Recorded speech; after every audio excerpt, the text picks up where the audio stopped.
Hey guys, Teresa here. Welcome back to my channel, Lost My Thread. Today I'm going to be showing you how to make your own boot shapers to keep your knee-high boots looking new.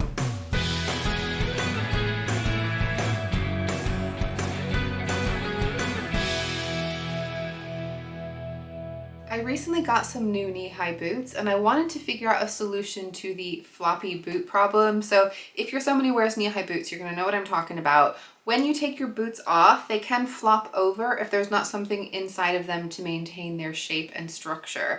And in the past, I've actually just kept like the cardboard and the paper stuffing that they put inside your boots when you buy them, just because I wanted them to still keep their shape. But that stuff gets really tatty and old looking very quickly. I had to look around at what was available that I could purchase, and there were some very cheap looking plasticky things. There were some wooden things that looked nicer, but were definitely a bit out of my price range. And it occurred to me that I could actually just use the power of my sewing and make myself some boot shapers. And I'm going to show you guys how you can do that too. These boot shapers are a very easy, very beginner friendly project. They are essentially just a tube of fabric. There is one seam going down the side here. There is a seam at the bottom and these neat little box corners, both at the top and the bottom. I have added a ribbon loop just to make it a little bit easier to get these in and out of the boots. But honestly, you really don't need it. You could just pull them out without, but I do think it's a nice detail and it just makes them that little bit easier to get them in and out of the boots. Now I made these ones to fit my boots. I was able to take some measurements so I could make them fit perfectly. If you are making these for somebody else and you don't have a chance to measure their boots, you can use the measurements I'm giving as a guide, but I might just make them a little bit narrower to err on the side of caution because boots can vary a bit in size. Having said that, there is a little bit of wiggle room because this is stuffed. The stuffing can shift around, so I don't think it should be too much of a problem either way. But if you do want to make some to make your boots perfectly, you only need 2 measurements. The first one is the circumference of the smallest part of your boot, which is going to be the ankle. You measure from the outside, which is obviously going to be a little bit wider than the inside of the boot. It's about 1 inch wider than the inside of the boot. So I choose to use a 1/2 inch seam allowance on each side, which means I'm going to get 1 inch smaller overall, and the boot stuffer is going to fit my boot perfectly with no math required.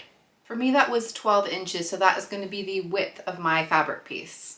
The other measurement is the height of the boot. So you want to measure from above the rubber sole all the way to the top of the boot, and for me that was 15 inches. But you do need to then also add some length to account for a seam allowance and for the fact that you have fabric curling over the top and the bottom. I also think it's nice to have just a little bit peeking out the top. I think that looks nice in the boot, and so I found adding 5 inches to that was perfect.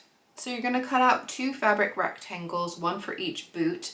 The length of the rectangle is going to be the height of your boot plus 5 inches, which is 20 inches in my case total.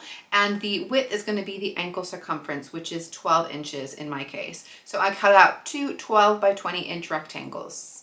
We are not talking about big pieces of fabric, so you could make this from a fat quarter, you could make this from fabric scraps very easily. If you do not have a big enough rectangle of scrap, you can even piece them together to do like a patchwork look. If you have very small scraps, you can even put them inside to be the filler, and that's like a completely scrap busting project.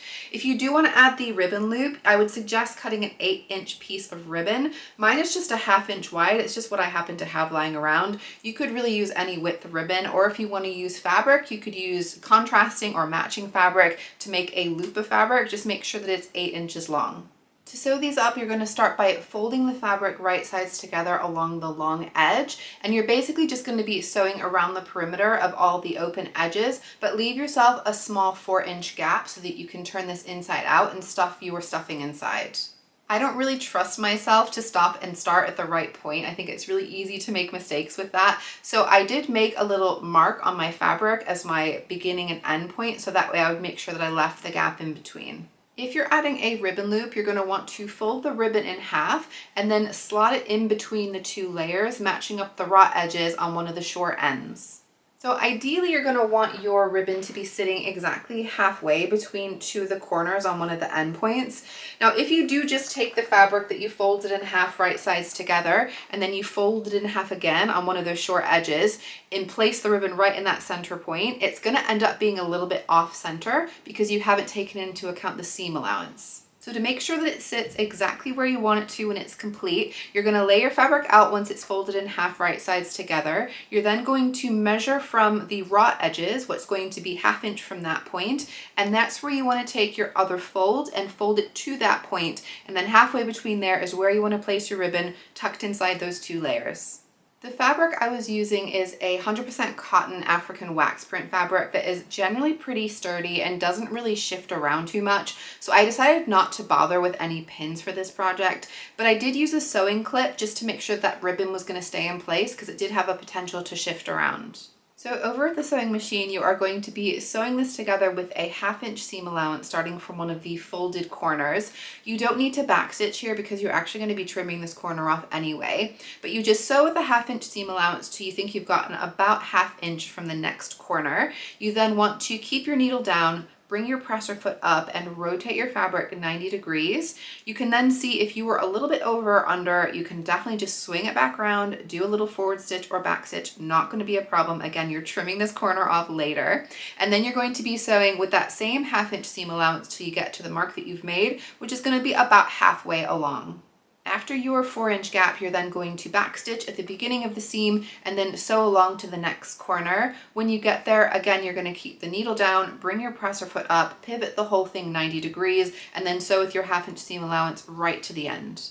Because the ribbon tie can just be a little bit of a stress point, I prefer to just sew a little bit extra inside the seam allowance, about 1/4 inch from the seam allowance, just along where that ribbon sits. To make the cute little box corners, you are essentially going to be doing a bit of origami. So we have our fabric that's been folded together in one direction, and what you need to do is to pull the fabric from one of the corners in the opposite direction on the 3D plane. So essentially like the front and the back, you're going to be pulling outward and creating a triangle with the tip of the corner at the very top of the triangle. You may be able to get away with finger pressing depending on the kind of fabric you're working with, but I prefer to do an actual press with an iron to make sure everything is really nice and flat. Just make sure that the seam that you've sewn is running directly from the top to the bottom of the triangle. You are then going to take a marking tool and measure down 1 inch from that corner point and make a mark along that line that is going to be your stitch line. You then repeat with all of the other 3 corners, bring it to the sewing machine, and this is somewhere where you definitely want to make sure that you are back stitching at the beginning and the end, just stitching along that line that you drew. I then trimmed the edges of those corner pieces off to about a 1/4 inch from the seam allowance. You could get away with not doing this step, but I feel like it just makes it easier to get the neater corners later. You are then going to use the gap that you left in the side seam to push all the fabric through to turn it right sides out, both the top and the bottom. And you want to take something sharp. I would recommend a chopstick or a point turner if you have one, to poke into all those corners to make them as crisp as possible.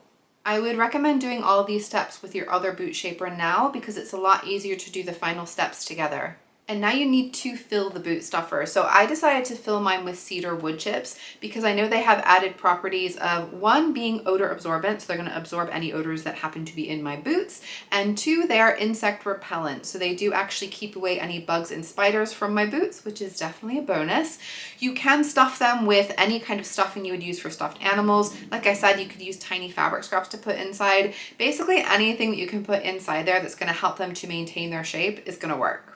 You then close that gap using a hand stitch, a slip stitch, to get a really nice and invisible finish. Repeat for the other boot and you have yourself a pair of bespoke boot shapers that are going to keep your boots looking new. If you prefer a really quick version of this video with just the instructions, I will put a link down below to the YouTube shorts where you can find that. I hope this inspires you to try this project out for yourself or for other people. If you have any questions, please do leave them in the comment section down below. Thank you guys for watching. Give me a thumbs up if you enjoyed. Subscribe to my channel to see other upcoming videos, and I will be back very soon. Bye!